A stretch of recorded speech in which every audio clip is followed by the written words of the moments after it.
guys, we're going to be going over some exercises today, and we're just going to be showing you how we do them and why we do them and the importance of certain aspects throughout the exercise and why they are important. We are going to start with the roll up. So with our roll up, we start with our legs extended out in front of us. Your toes are pulling up to the sky, and we want to make sure that those toes are relaxed. So you're not pulling the toes to nose. They're lengthening up to the ceiling as if your feet are flat up against a wall. We aim to get our legs straight here, but making sure that you're sitting up nice and tall through your spine. So if you might have quite tight hamstrings, you can slightly bend your knees, in which case you'll be able to sit up tall. There's no point having the legs straight if you're rounding in the spine, because then you're not going to get the full movement. So we start sitting up tall, your arms are extended out in front of you, fingertips in line with your shoulders, not your toes. We take a deep breath in through our nose, and on your exhale, you start with your lower spine. So you want to tuck your tailbone, scoop your abdominals. You're staying tall in your upper spine. It's not a collapse in your upper spine.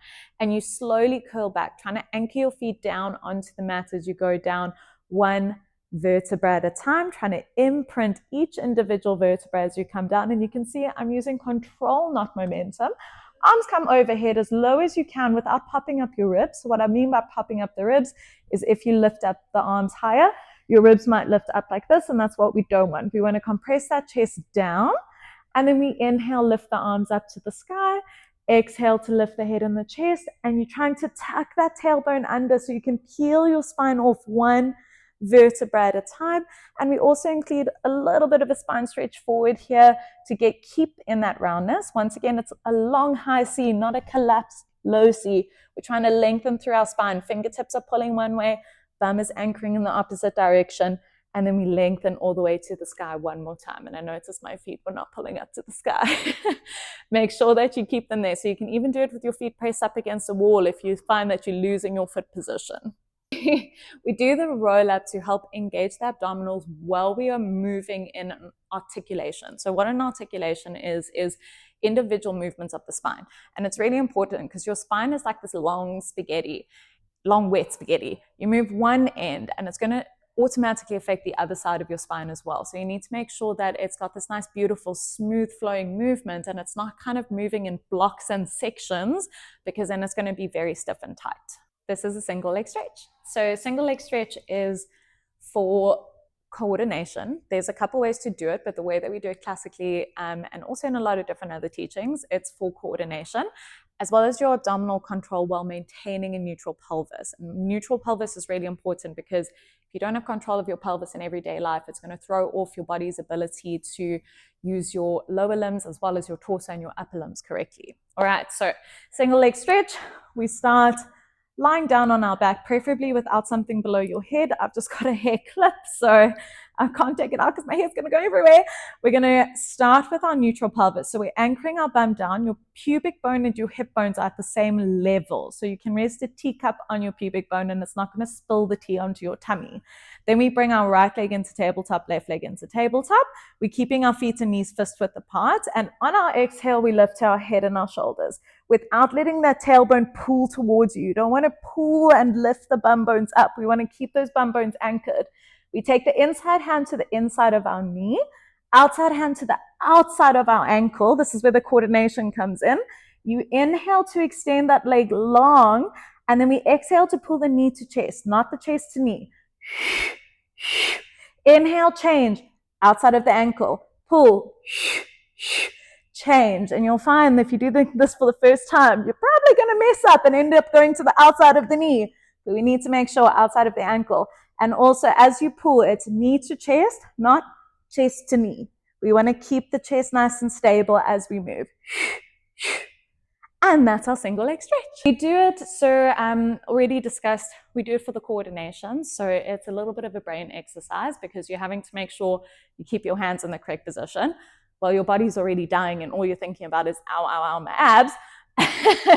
So it is also an abdominal strengthener while maintaining a neutral pelvis. So it's a nice way to focus on drawing the spine into a little bit of a lumbar flexion. So that's when you've got a little bit more flatness in the spine, but without tucking the tailbone to do it. So it's using the deep-seated muscles that help to stabilize around the spine. Alrighty, so we have the crisscross. It works with the series of like our single leg stretch, double leg stretch. So with our crisscross, we start in a similar position to the single leg stretch where we have our legs up in tabletop, once again, preferably without something behind your head like I have. And then we start with our hands interlaced behind our head. Elbows are slightly lifted. And just like when we did our roll up, the reason why we lift our elbows is because sometimes when you flop them down, the ribs will pop up and we want to keep those ribs drawing down. So from here, we once again start. Exhale, lift the head and the chest to the tips of the shoulder blades. Just realize I'm shouting into this microphone. We inhale to prepare. On your exhale, you twist elbow to knee as you extend your opposite leg, making sure that this hip is not lifting up. So that straight leg hip is not twisting. We want to keep it glued down. And then we inhale, come back to center. And like the Queen's wave, we rotate to the opposite side. Inhale back to center.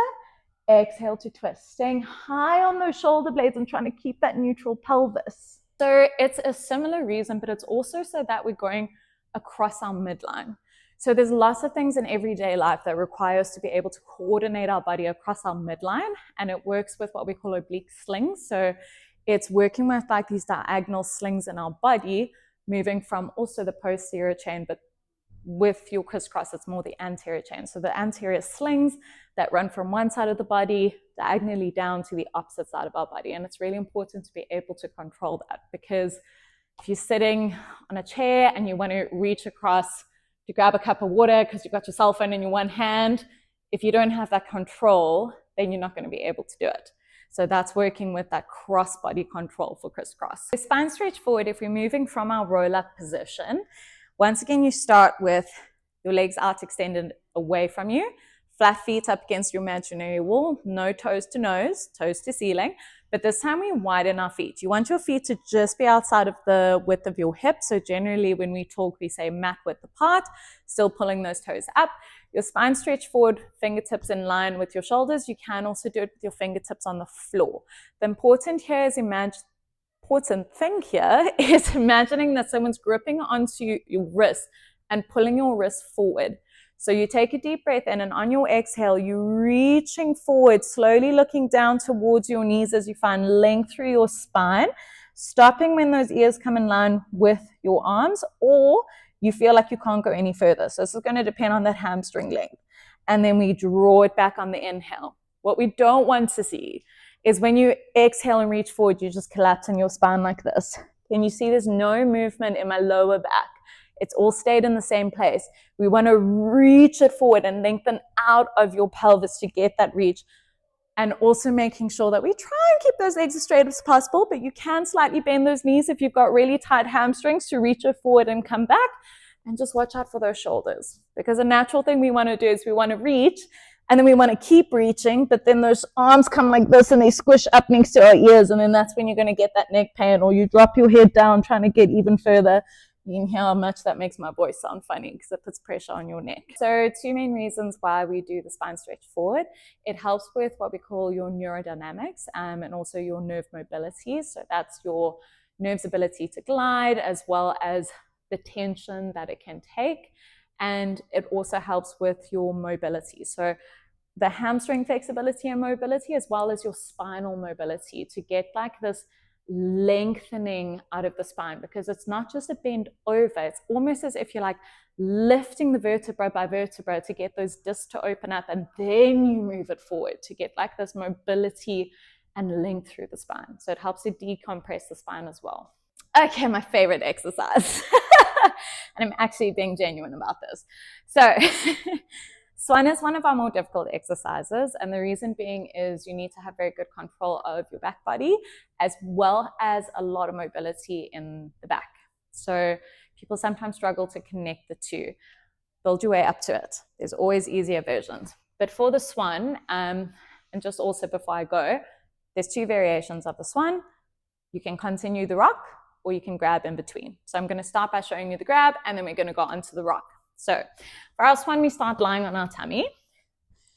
You're going to take your fingertips either side of your face, and I'm just keeping my head hovering here so that I don't muffle the microphone.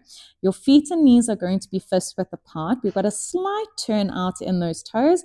Preferably when you do your swan, you want to have your head rested down, making sure that your shoulders are drawing away from your ears. We don't want those shoulders up to our ears or lifting up off of the mat. So you find a position with those hands where you can get those shoulder blades in a nice neutral position.